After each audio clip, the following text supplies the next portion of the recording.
Welcome to Haunt Weekly.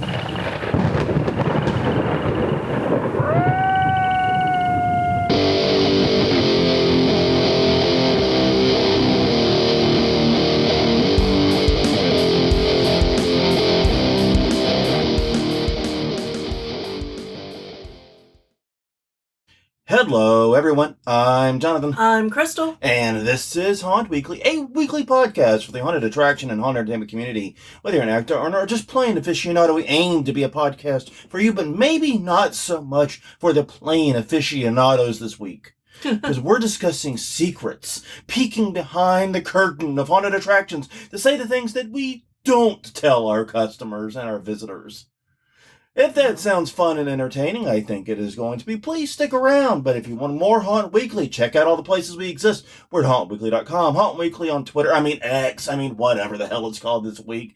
Haunt Weekly on Facebook, youtube.com/Haunt Weekly's YouTube channel. A great way to get caught up on previous episodes. You can also find us wherever your podcasts are from, including Apple Podcasts, Stitcher, Spotify, Podbean, whatever. I don't know. We're everywhere.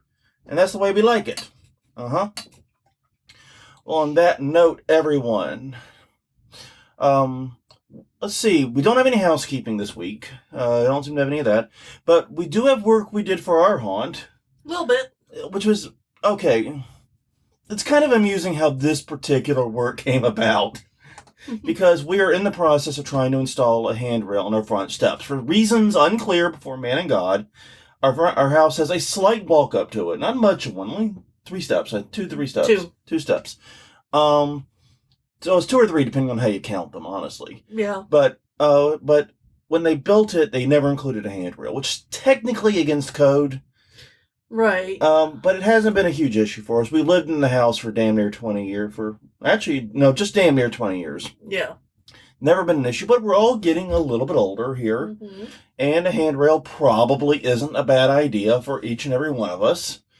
And unfortunately, the process of installing a handrail has not gone to plan. No, because we've drilled into concrete before. Yeah, we do concrete screwing damn near every year for the haunted house. Exactly. We're coming back to that. Yeah, and it's out in the garage, and it's a thin layer of concrete, and then you hit dirt. And 2 inches of concrete, basically. It's not much of a foundation, admittedly. Yeah, the front steps, though, are cement. Yeah. And they are full cement. Yeah. They are not hollow inside, which is good because that means we can drill into them without cracking them. Well, the first problem we had, and we kind of skipped one, was getting a handrail that would fit. Yeah. Because the first one we got was the correct length, but could not handle the steepness of the steps. Right. It was limited to the angle it could take, and it couldn't take an angle that was as deep as our steps are, because they are fairly deep steps, I have to admit. So we thought about it, looked around, and then we bought, because they were having a kick-ass sale, we couldn't decide if we wanted a longer handrail or a short one, so we figured we'd just buy both. Yeah, because after the first debacle, I didn't want to go through that again without having a handrail. Yeah. So you bought 2 sets of handrails. Mm-hmm. One was marked for 1 to 3 steps, and the other was marked for 3 to 5. Mm-hmm. And once again, depending on how you count our steps, it's between 1 and 3, and also a little extra length ain't always a bad thing on a handrail. Well, and the first ones we bought were supposed to be for 2 to 3. Yeah, and it was not. Well, it wasn't for ours. Not for ours. It would not work for ours for 2 to 3 steps. I don't know what shallow-ass steps they were planning on those being on. I don't know, like 1-inch risers or something. Yeah, those were not standard rise and run steps by my estimation. So anyways, we pulled those out of the box. The first one works great for 2 steps. It's a short rail. But we pull out the second one, and it's a fucking balance beam. I swear to shit. Yeah. It's a stairwell. It is not little cute front steps of house steps. So anyways, we have one that could work. Yes. And it will work, and it is actually pretty reasonable in the space, and it's probably exactly what we need if we're being honest. So at least one of them did work out. But we've been having struggles with it, and part of the struggles is we put holes that were not in the right place. No. And so you went out and got Quikrete, which is the first time I think we've actually had it on site, actually. And we've been talking for years about how one of these days we're just going to go get the fucking Quikrete and fill all the holes we put in the garage and all the holes that were there before we got there, and we never fucking did it. Yep. And then we didn't, as the saying goes. Yeah. Well, guess who finally went through and filled in at least the worst of the holes in the garage? Crystal did. Yeah. I mean, and some of those, like I said, predated our ownership of this house. Yeah. The worst is in the very first room. It was like 2 inches long and probably 2.5 inches wide and 1.5 inches deep. Yeah, So it didn't go all the way through. if somebody was dumb and put, the wore toe of their heels, foot, right? Or wore heels, yeah. Yeah, heels through a haunted house. Or had a sharp enough toe and got dug into it. Yeah. It could have been bad. And no problem ever came of it. It's because we've always hit it or made people walk around it. Yeah, but it's never been in the walking path. Now it's filled along with a couple of others that were out and about. So that's actually good progress. Unfortunately, we spent most of our limited outside work time trying to do this handrail, and we still don't have a fucking handrail. Yeah. Because now we're waiting on the proper drill bits to come from Amazon because Home Depot didn't have them. Yeah, I bought some. They are started. They are square. They are in the right place. They just aren't deep enough. Yeah, because, man, people who work in masonry drilling routinely are very impressive to me right now. Yeah. Like the people that went through and did our termite traps. Yeah. I'm very fucking impressed they were able to put that many holes that deep in our concrete that quickly. Yeah. Jesus goddamn Christ. Trying to do this, even with a very good drill, is a huge pain in the ass. But anyways, we did that. We did a little bit of cleanup out and about. We patched a hole in the side of our actual house that was left by our power company. Yes, thank you. Thanks a lot, Entergy. We really appreciate it. And thank you for telling us. Yeah. And making sure I knew about it the minute it happened rather than me discovering it probably years fucking later. Yeah. I'm a little bit peeved about that. Yeah, it's not an actual hole in the house. No. It's a hole in the siding, which, leaves the house open to moisture. Yeah, and even though I realized where it is, it's not getting hit with a lot of rain because it's right up against the other house. Still, I don't like the idea of water intrusion. No. Patch that. No thanks to Entergy. Anyways, let's move on. Question for the audience. Every week we ask a question of the week. Last week's question was, what was a way a haunt made you feel included? Aww. Mm-hmm. All right, so starting us off, Chris Gay said, the first pro haunt I worked at had a cast party, a bonfire, the first weekend of November. Being invited to that felt awesome. I think that is like the best thing a haunt can do to make people feel included, invite them. Because here's the thing, and this is true, I think, of a lot of us. A lot of us operate on the same principles as vampires. If you don't explicitly invite us, we don't know we're welcome to come. Yes, you can tell us that this is happening, but if it's not an actual invite... I mean, you can tell us it is happening. You can say the words, we would like you to come if you can. No, if you don't say, you are invited to come, we want you to come, please come. You can also say this in the bedroom. But the point of the matter is, where I'm getting to is if you don't make it explicit, a lot of people ain't going to get it. That's what I was trying to hit at. Sam Farrell said, when I was just a young aficionado, I left a nice review on a larger haunt's website, and the owner reached out to thank me and offered me and my friends free VI passes and gave us a behind-the-scenes tour. That experience influenced a lot of my current passion for haunting. That is so cool. Yeah, nice that happened so young. Yeah. All right. Sabra Pretty. Sorry if I butchered that. 14 years ago, I went to Darkside Acres. The owner welcomed us to stay after and join their after-hours meeting. The next weekend, I started acting. Everyone accepted me and helped me grow my character. After a few years, the owner made me my very own room. I am a Darksider for life. That's an interesting approach to building your actor base. Yeah. Yeah, just recruit the most enthusiastic customers. Yes. All right. So anyways, that brings us to this week's topic, which is 13 secrets we don't tell the customers.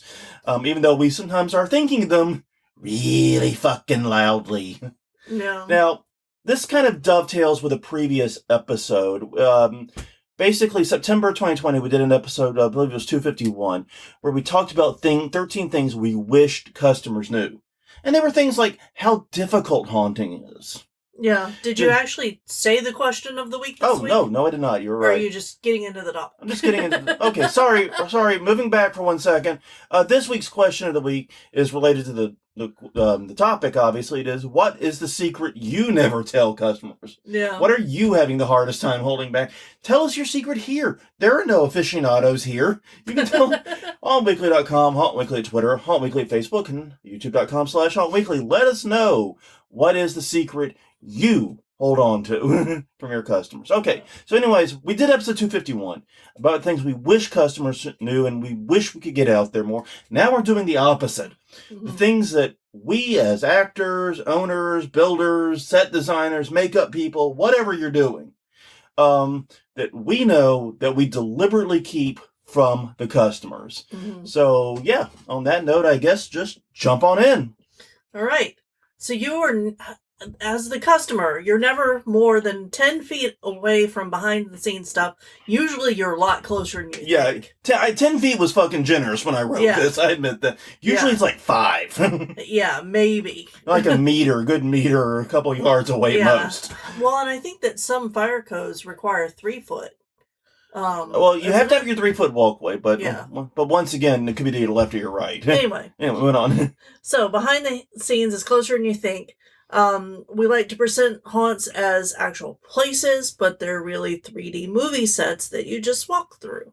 Yeah. And have fun with the actors. Yeah, and that's why if you take a single wrong turn or look maybe where you weren't supposed to look, please look around. But look somewhere that they hadn't planned on you looking, you can see an actor run. You might see into a machine room, a lounge area, an electrics room, or something like that you were not meant to see or ever be anywhere near. Because I mean, haunted attractions, as we described it, are basically labyrinths that are built like movie sets. You have the walls in which you were supposed to see, and on the other side of it is usually just some bullshit. Yeah. It's the crew, it's turning the camera around from the inside of the set to the outside. It reminds me of the episode of Fresh Prince of Bel-Air, where Will Smith was like, man, if we're so rich, how come we ain't got a ceiling? And they pan up and you see the giant lighting rig over the stage. It's exactly like that. If you look in any direction that you're not supposed to, that they didn't think about. And then most haunts do build in 3 dimensions, so it's usually 360, but around that corner, Well, it's also like the Reading Rainbow Star Trek episode, crossover episode. That we just saw in the documentary. Yeah. By the way, highly recommend that documentary. Also, the Jim Henson one. Yes. Both were actually really good and really touched me in my childhood feels. Yes. I gotta say, I got childhood feels in both of those. Reading Rainbow one in particular for me, because that was just my shit growing up, man. I loved LeVar Burton and Reading Rainbow.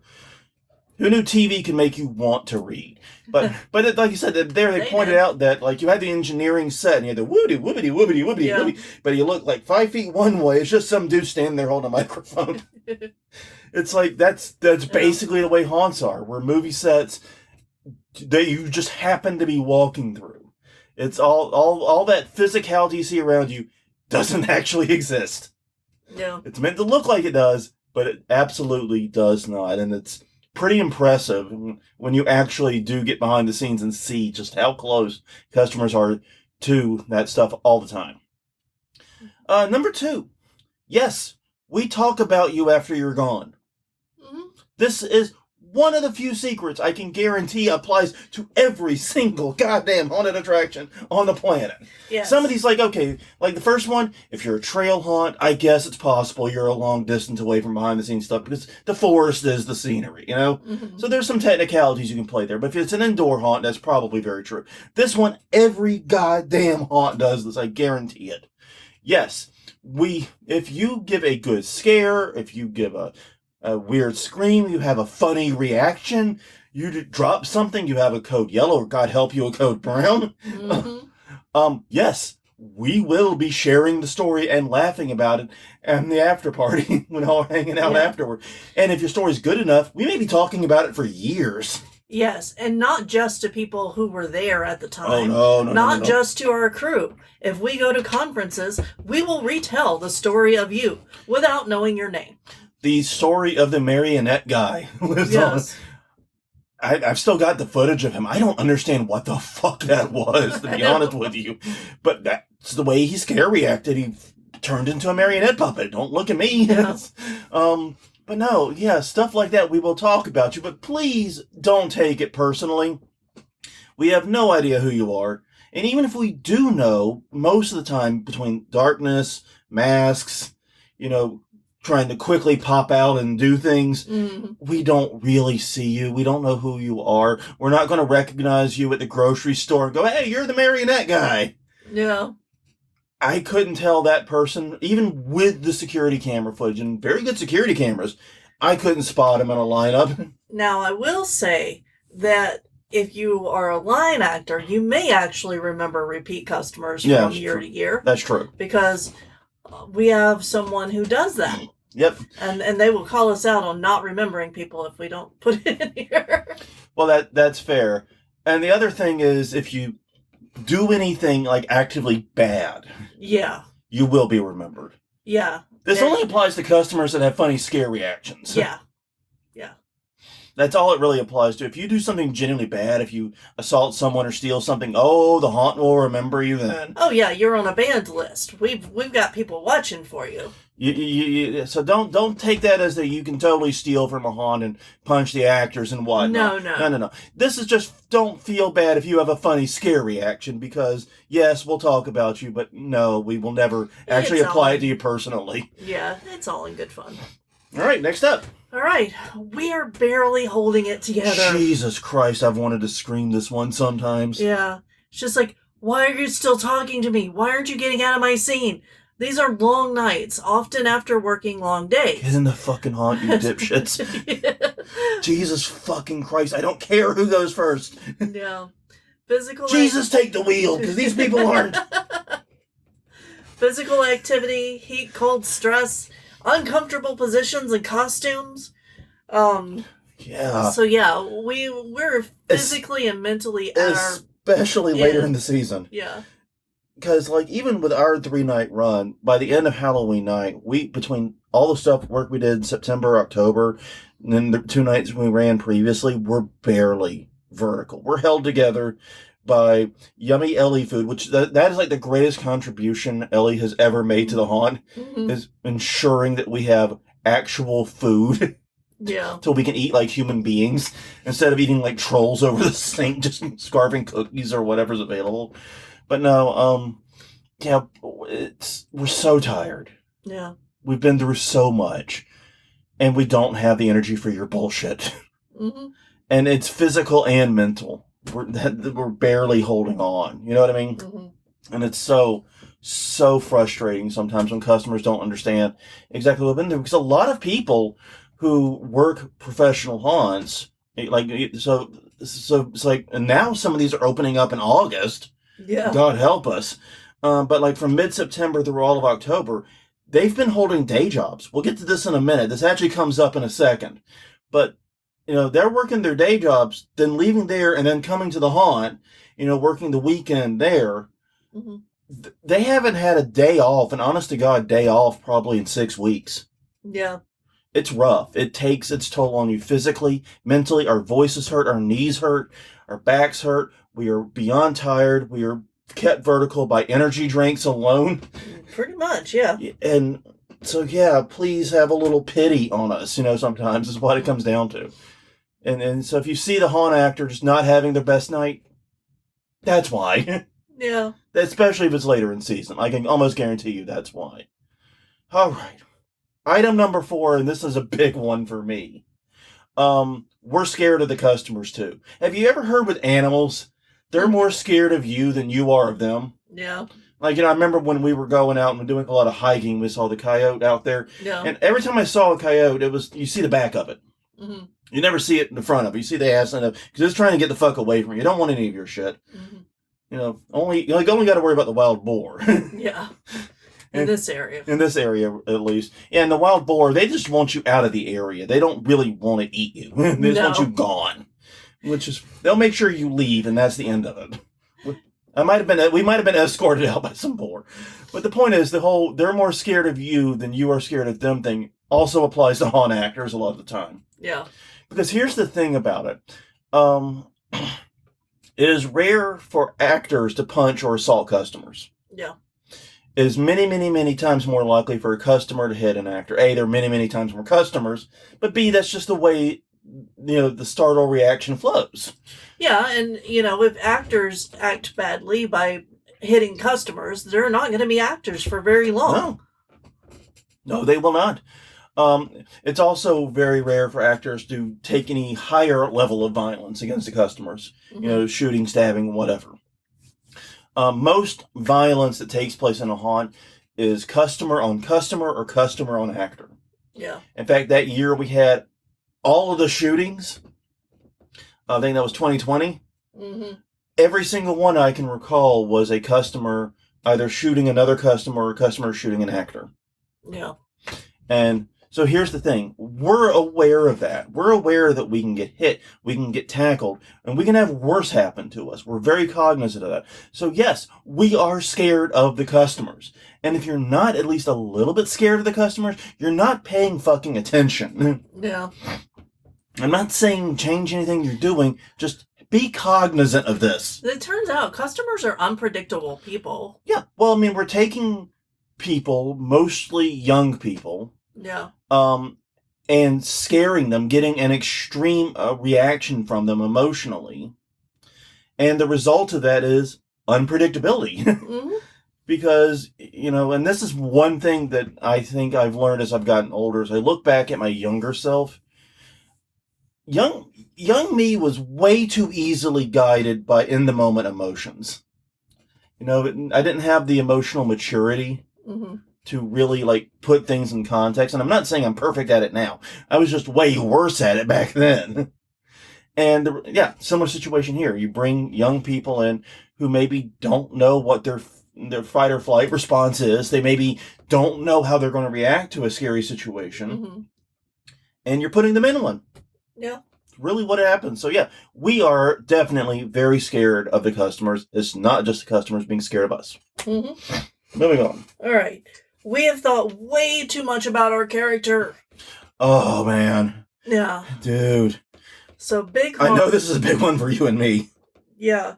Big haunts are going to have, full backstories for their characters that fill novels with it. They just write out stories for everybody. And character actors who, especially traveling ones, always have characters that are fully developed that they can pull from and take to different haunts. Yeah. It's essential for that line of acting. Yeah. And it doesn't but from the customer standpoint, you're never going to learn all that. No. Not a chance in hell. Because even with line actors, you typically only get a few minutes of interaction. And the line actor is not going to waste everyone's time by sitting you down and lecturing you for whatever amount of time about their backstory before sending you into the haunt. Mm-hmm. The backstory, all that is there to inform the actor, not the audience in this case. We're determining how we move, the accent we use, the words we use. Right. We're trying to build a character. And the more you get to know your character, the easier it is to react to customers who go off script. Yeah. Who needle at you intentionally to try to get you to interact with them and take you off guard. Yeah. Because some customers, that's their deal. They want to catch you off guard. And once again, we've had this conversation before. Your character is not more important than safety. Right. If people have legitimate needs, issues, questions, or whatnot, and the only way to convey the point is to break character. Yeah. I don't want to. I'm not one of those never break character people. No. No, always break character if safety or customer, happiness and security is on the line. Mm-hmm. But yeah, you're right. There are some people that just want to needle and throw out random things. And if you've got that more robust backstory, yeah, you can go, okay, what would blah blah blah do here? Yeah. And think about it and come up with that response. But yeah, you're never going to hear that entire backstory unless you read their post on fanfiction.net or buy their self-published ebook off Amazon for $10. Yep. Basically that's the whole point is you're in the interaction time you get, you're never going to know about this wild backstory. But then there's the other side of that coin, which is number 6, or on the other side, we have no fucking clue who our character is. Yeah. We just got handed a zombie costume and stuck in the cemetery. We have no clue who the fuck we are. I'm Ghoul 2 behind the drop panel today. I don't know what that brings. And that happens a lot at haunts, especially if you're the quote-unquote new person. They will often just give you a costume and stick you in a place to see how you handle it. They're not going to have, it's very rare unless you're one of those traveling actors to be able to bring your own character to a haunt. Yeah. If you start new at a haunt, it's going to be, here's your bullshit costume, here's your mask, or here's your quick and dirty makeup.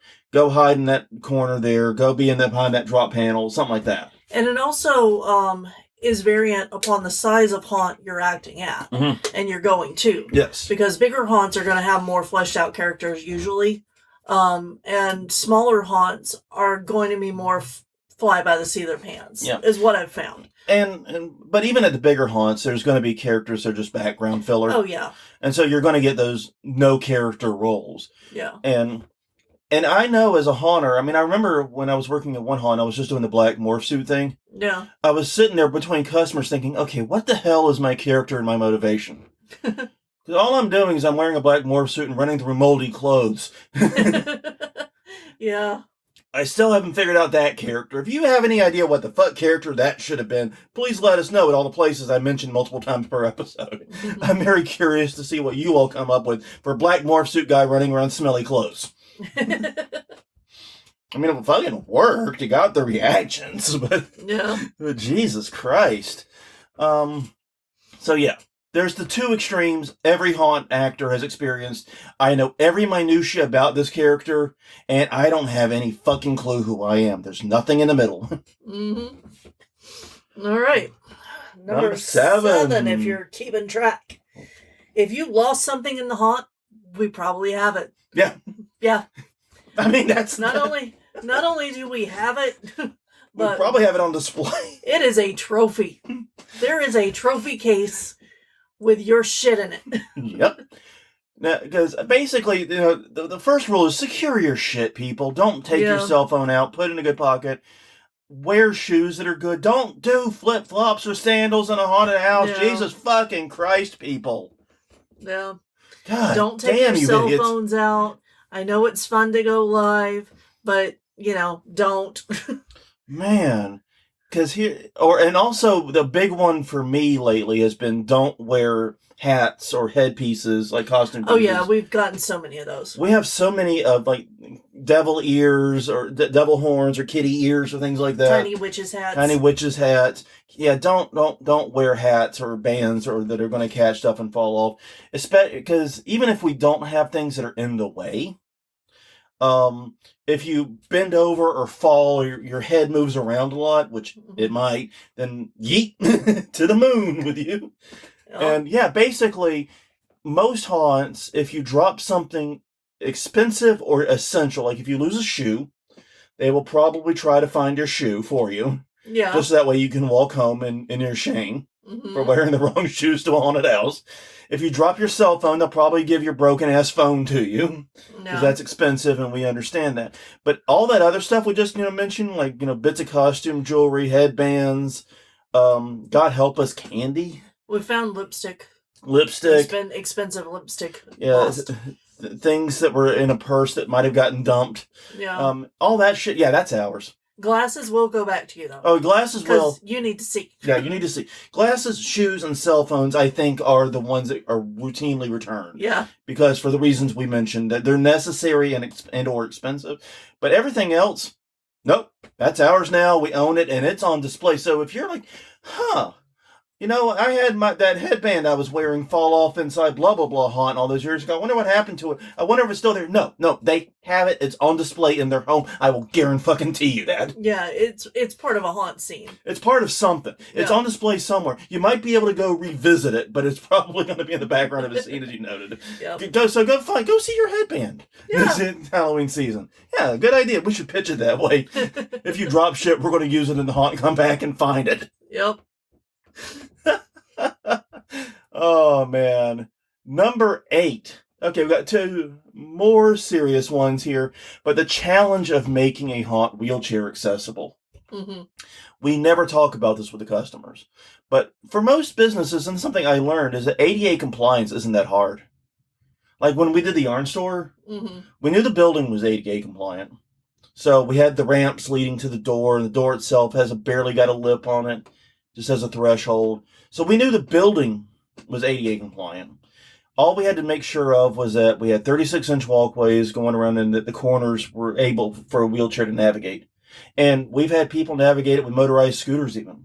Yeah. No problem. Go team. We did a good job. It took like 5 seconds. Doing it in a haunted house where you're trying to be claustrophobic and you're trying to use incredibly winding paths. Once again, a labyrinth. It's a movie set, as we described it earlier. Yeah, it's a little more difficult and a lot of work goes into that. And I'm always very proud when we're able to it's always a real source of pride whenever someone goes through in a wheelchair. Yeah. Yeah, and I've heard that from multiple haunts. Yeah. Who are accessible. It is difficult. It is incredibly difficult.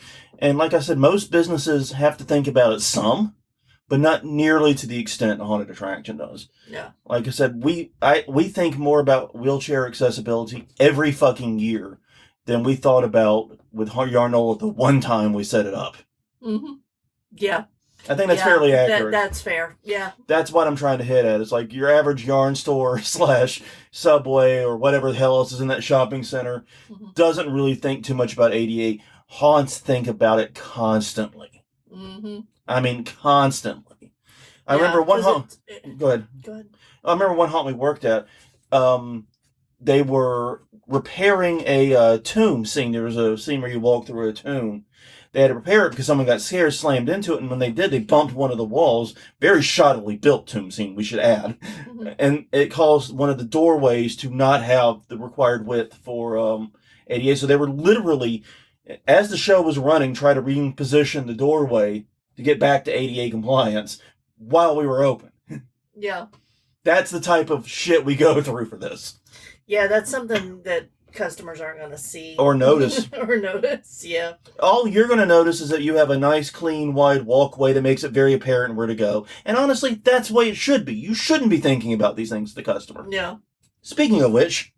All right, same goes for fire code. Because fire marshals and the haunted house industry have a sordid history. We'll just say, cats and dogs, Irish and English... Graphic designers in Microsoft Word, natural enemies. Yeah, I knew you were trying to get to that one. Yeah, because it's been in my brain a lot lately. Yeah, but no, see also Haunted Castle Fire episode. Yeah, blah, blah, blah. Blah, blah. Yeah, but we're held to a much higher standard for that than most businesses. Yeah, and to capitalize on this, Ellie didn't get her fire inspection for fire code until she'd been open a fucking year. Mm-hmm. They came in, looked around, said, recharge your fire extinguisher, here's your approval, have a good day. Yeah, exactly. That was it. You will not get that treatment at a haunted house, I guarantee you that. Unless you are in the ruralest of rural areas, maybe. Because fire, not even then, really. Yeah, and the Haunted Castle fire really was the pivot point, because the fire marshals, I think incorrectly, took the blame for that. Yeah. And I don't think that was fair. I think Six Flags did literally everything they could to exasperate that situation. Mm-hmm. But yeah, no, fire marshals got blamed, and now we're enemy number one all these decades later still. Yeah. So yeah, we once again, you shouldn't have to think about these things. You shouldn't be thinking about this customer, but I guarantee you're going to find exit signs in all the correct places you need them. You're going to find the emergency lighting. Sprinklers will be there. they should be, in an ideal universe, invisible to you, or almost, or as other than the exit signs. Well, the exit signs, it's a requirement to be visible. well, I mean, but invisible in that you're not like actively seeing it until you need it. Yeah. You know what I mean? You're right. It has to be visible, but it doesn't mean it has to be the focus of the scene. Well, and it's also, where you are changes. Like the fire codes here are not the same as Chicago. Well, the fire code is supposed to be national, even though there are some local rules. Yeah. But enforcement is all over the goddamn map. Well, and we've also seen some haunts have to delay their opening because they were testing new foggers. Oh, yeah. And the fire marshal was there to make sure everything went off okay. And then an alarm got activated. It wasn't. Because they never ran the foggers a test of them before opening day. Yeah. You know which haunt we're talking about. If you're out there, some of you from this haunt are listening. Yeah. You know we're talking about you, and we're not going to say the name, but you know what happened. Yeah.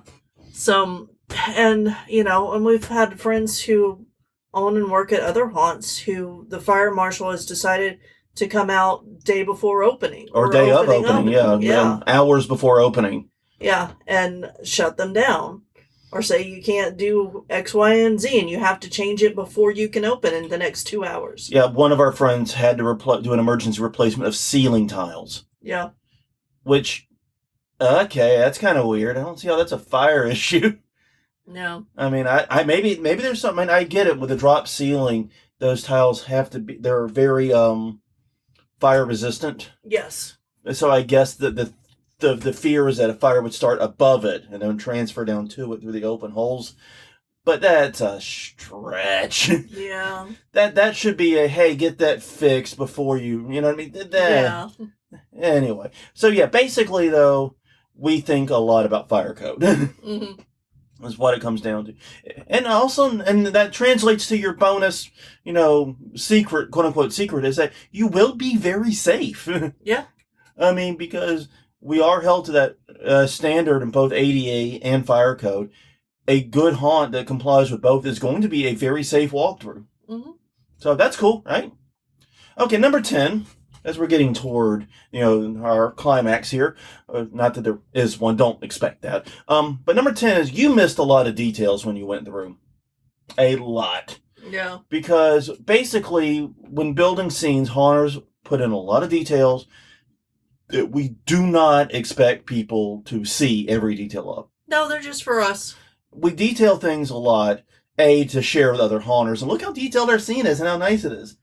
And it's also that you would walk into it and go, this is a boiler room. This is a library scene. This is a mad scientist room. Yeah. All that work just so you can do that one sentence description in your head and move on. Well, and the more detailed a scene is, the more engrossing the experience Exactly. is. Even if you don't see the details, they contribute to that engrossingness. Yeah. Is kind of the point. But yeah, there's a lot of details in there that are just for us, and we know it. Because you can't see everything when you go through a haunt. Like I said, 360 movie set labyrinth. Mm-hmm. What a haunted attraction is. So yeah, but even if you could see everything, you go through it painfully slow and examine every detail, you're not going to understand a lot of it. Because every haunt also works in inside jokes into their build. Like we've been putting in Repo the Genetic Opera, Clue, and other jokes like that for us for years. Yeah. And we finally did the organ repossession thing that was supposed to be our 2020 season. Yeah. No, it was supposed to be our 2019 season. Right. We actually did organ repossession. We went like really crazy with the Repo references. But we've been making them secret for years up to that point. That was just a year we made it obvious. Yeah. Yeah, no, before that, though, we had the diner that we did, and we had some books for the diner. I don't remember why, but they were all on etiquette. Yeah. And then there was the, Jesus Christ, what was I thinking of? I had another one. The law books. Yeah, the law books were an interesting one. We deliberately picked out the law books on civil rights law. Yeah. For one scene. God, there was another one, though, that we did. We built something specifically as a joke to reference a TV show or movie. And I'm trying to remember what it was.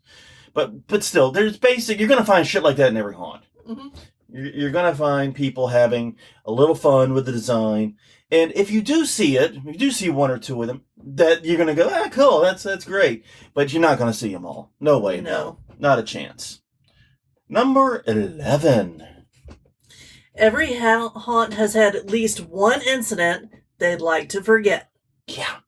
That's just people in general. It is, but also it's specifically haunts. Yeah. Because a lot of the worst haunting gone wrong stories involve drugs or alcohol. And most of the time, in my experience, they don't actually impact customers because they're usually just something gets destroyed or damaged behind the scenes. But sometimes they do, and that's sad. I remember I was there at one of the nights that I'm sure was like this when the ghouls in the graveyard were passing around moonshine. Yeah. And one of them took a little dump into the fogger. Yep. Now, you've heard of a steaming hot shit before. You have. Mm-hmm. Woo! Have you tried to walk through it? God damn. I was glad I was in the house that day. Yeah, you and I both were in house that day, not in the outside. I was at the transition from inside to outside. I was in the transition, but I was on the other side of the property from this, and I thank my lucky stars every day for that. Yeah. But yeah, every haunt has had that night or that incident that they just want to forget. Those people are gone. We don't deal with them anymore. We just don't talk about it ever again. Right? Yeah. And that's why a lot of haunts don't allow alcohol. Most don't. I don't think many do. No. Or for alteration in any way. Yeah. Because you're also interacting with customers. It's a safety issue first and foremost. Yep. And like I tell our actors every year, look, when we're done, I'll go drinking with you. We'll drink each other underneath the fucking table at the bar up the road or wherever. Yeah. Trust me, we'll go get drunk, but we're not going to start it until after we shut everything down. And we are done shutting everything down. Yep. I mean, we'll meet up then. We'll have a good time. Alrighty. Well, number 12, it's a job, but not a real job. Here's the thing. Very, very, even though thousands and thousands of people are employed as haunters, very few are truly full-time haunters. You have a few full-time actors who work at year-round haunted houses, but you don't have many of those. Most are owners and builders. But haunting is seasonal work. It's 6 to 8 weeks out of the year, and it's only at night, and it's not every night. So even if it paid $15 an hour, it could not replace a full-time income. It could not equal one. So yes, it is a job. We get paid. We have human resources. We have employee contracts. We have to sign. It is a real job in every sense, except for the fact it will not pay all the bills.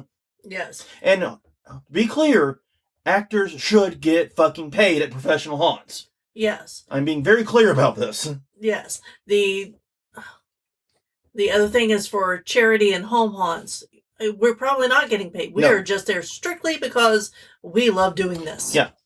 But for pro haunts, it is a job, but not a full-time job. Nearly everybody there has a quote-unquote day job, even if they're a student, whether they're actually just working 9 to 5 somewhere else. They have a quote-unquote real job somewhere else. So yeah, this is their second job. Keep that in mind. It goes back to the whole we're barely holding it together thing, right?